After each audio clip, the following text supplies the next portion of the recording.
Banque versus privé. Bon, comme on a dit, banque, c'est cash flow, c'est du long terme, c'est des petits taux, c'est gratuit, intérêt capital. C'est pas vraiment fait pour des flippers. C'est fait pour si tu vas garder ton bien, right? Une fois que tu as optimisé ton bien, tu veux le garder à long terme, tu vas avoir le moins de coûts possible, tu vas aller avec la banque. Le privé, lui, bon, oui, c'est sûr que c'est court terme. Donc, le privé, c'est comme un outil que vous devrez avoir dans votre caisse à outils quand vous allez magasiner pour vos deals. OK?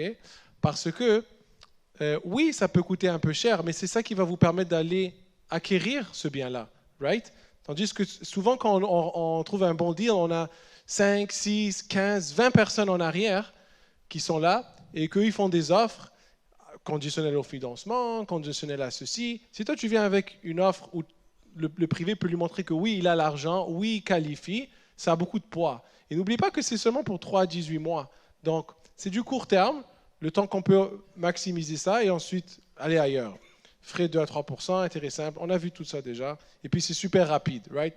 Le point qui est important ici, c'est que c'est super rapide, ça ne prend pas du temps et tu peux pas... Tu as moins de chances de perdre ton deal si tu vas aller avec le privé. Okay? Ça arrive aussi qu'on vient me chercher, puis je regarde le deal, je dis, écoute, ça va passer avec la banque, mais si tu me dis de le passer en 7 jours, alors si tu es confortable qu'on fait l'offre en privé, tu le gagnes, puis d'ici qu'on est rendu chez le notaire, je peux faire mon travail et aller avec la banque, on va le faire. Donc c'est un outil d'acquisition aussi. Non, tu n'as oublié quelques-unes. Ah, vas-y. Le long terme, la banque, c'est tout le temps du long terme qu'on va essayer d'aller chercher, du 1 an à 5 ans. Et le privé, c'est du court terme. Est-ce qu'il y en a des privés qui font en bas de 3 mois ou c'est rare? C'est presque impossible. Moi, j'en ai jamais vu. Je n'ai jamais vu, moi non plus. Ouais. Les taux d'intérêt, on parle de 3 à 5. On a vu tantôt de 8 à 15 pour le privé. Des frais pour la banque, souvent, c'est 0 $. Mais on a vu avec Jean-Luc tantôt que ça peut être 0,25 à 0,5 % du financement. Le privé, c'est 2 à 4 ou 2 à 5.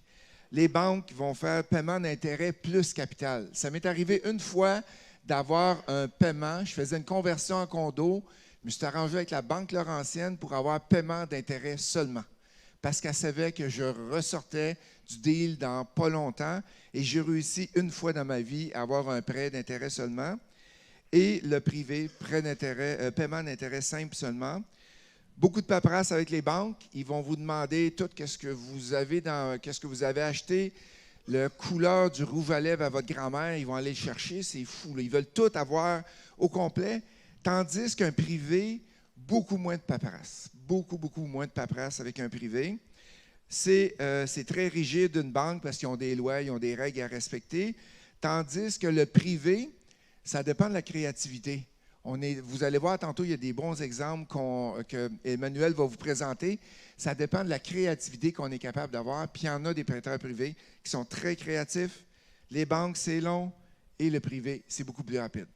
Je veux juste stretcher un petit peu au niveau du terme et du taux. Vas-y. C'est que, d'abord, pourquoi minimum 3 mois? C'est que si je veux prêter 100 000 $ à 10%, je veux faire au moins 3 000 pièces sur le deal. Tu prêtes à quelqu'un 100 000 pièces, il y a un minimum que tu veux faire aussi.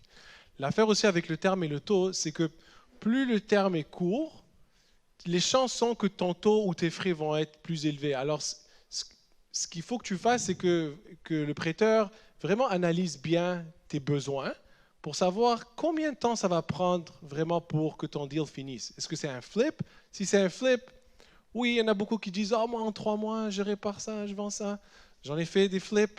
C'est très rare que si tu dois faire des rénovations et faire une mise en marché et avoir un prix que tu veux avoir, tu vas le faire en 3 mois. C'est plus comme du 6 mois, okay? Quand tout se passe bien.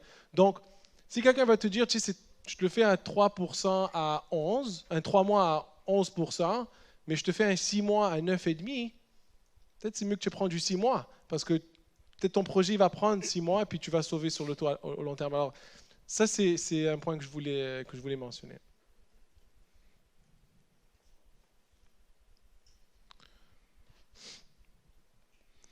Les avantages, vous êtes libre d'utiliser les liquidités comme bon vous semble. Vous allez refinancer, il va aller chercher une partie d'équité sur votre immeuble où il va vous prêter. Fait que vous n'avez pas de compte à rendre avec le prêteur privé. Vous lui expliquez votre projet et vous faites le projet. Si lui, il a des protections, c'est parfait, il va être capable de se protéger. Vous n'avez qu'à payer les intérêts courus, comme on a parlé depuis le début. Le remboursement du capital doit être fait avant la fin de la période. Comme Emmanuel l'a dit, ça arrive des fois qu'on ne sera pas capable de le faire avant la fin de la période. Normalement, les prêteurs privés ne prêteront pas 100 %.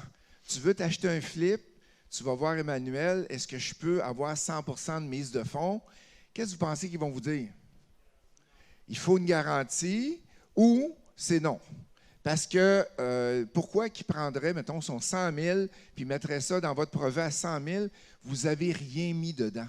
C'est important qu'il y ait un peu d'argent qui soit mis pour protéger le prêteur privé aussi. Il y a des prêteurs privés qui vont aller financer jusqu'à 100 %, jusqu'à 120 % de l'immeuble. Pourquoi ils font ça? Parce qu'il y a une plus-value qui va être à la revente, mais parce qu'ils ont une garantie ailleurs. Ça veut dire que tu achètes une maison, on prend par exemple le triplex à Pierre, on va aller mettre une garantie sur le triplex. S'il se plante sur la maison, bien là, il y a 2 immeubles pour se protéger.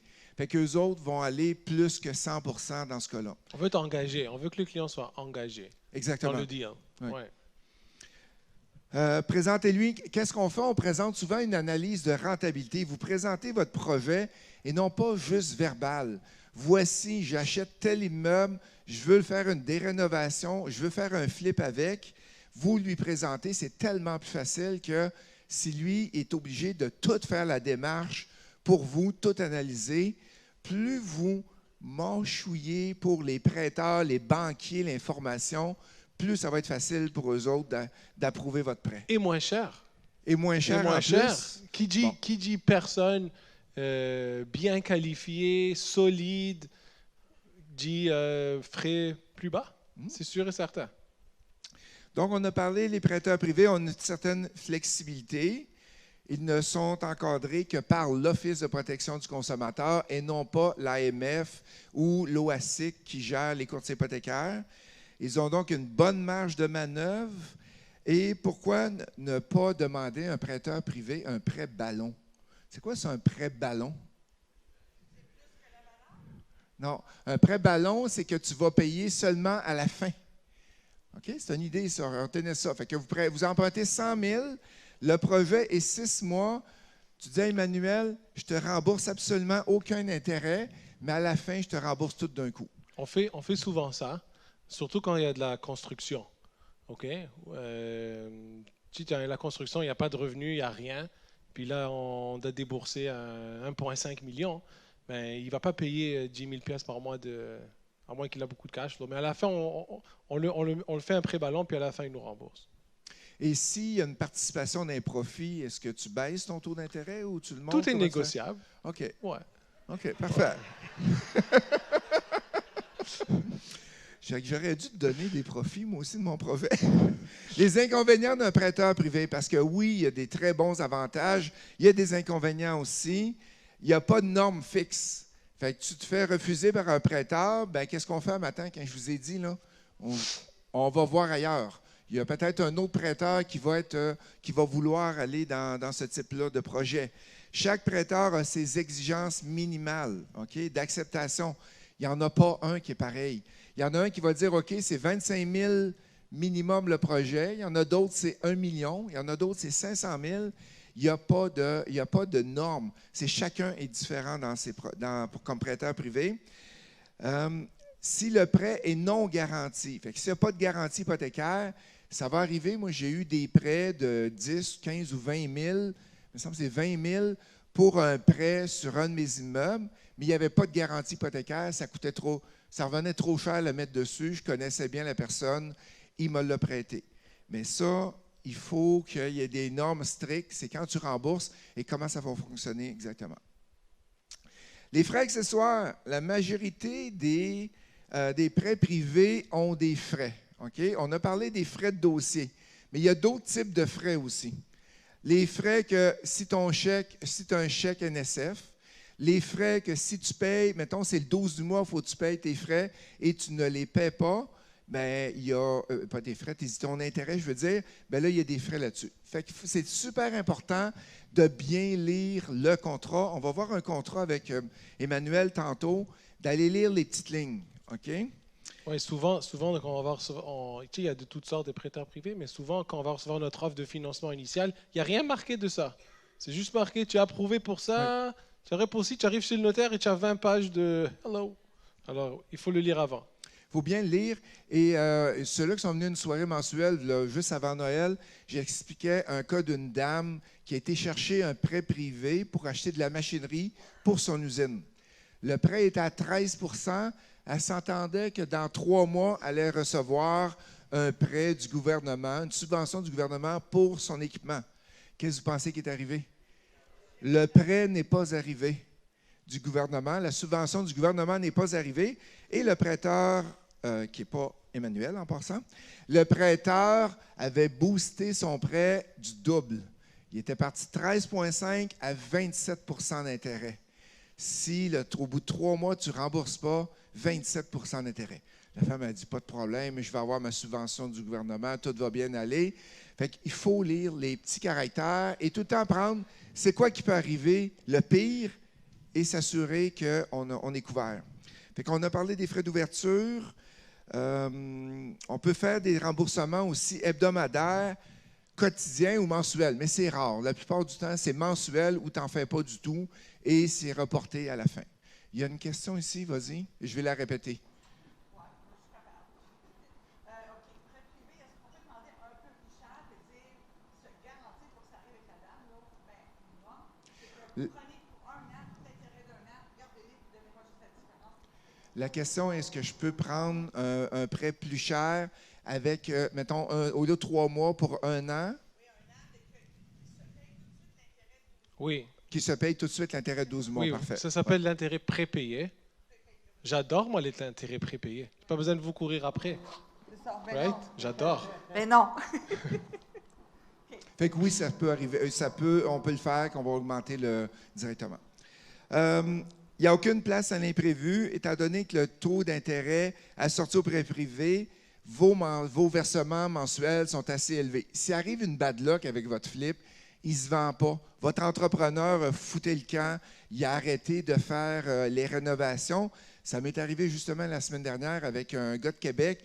Il m'appelle, il me dit « Hey, Ghislain, mon entrepreneur a fouté le camp. » Puis là, je me retrouve avec un flip, puis je ne trouve plus d'entrepreneur. « As-tu quelqu'un dans la région? » Mais là, c'est sûr que lui, ça va lui coûter plus cher d'intérêt sur son prêt privé. OK?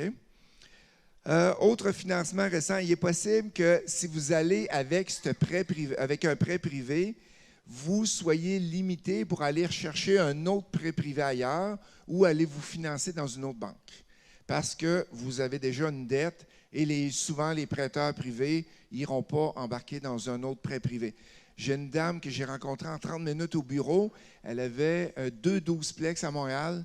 Elle était avec 2 prêteurs privés et elle cherchait un autre prêteur privé en arrière, en 3e rang, parce qu'elle n'avait pas fini ses rénovations. Puis là, elle avait une série d'excuses là, qui étaient mal arrivées. C'était pas de sa faute. Là. Fait que ça avait mal été.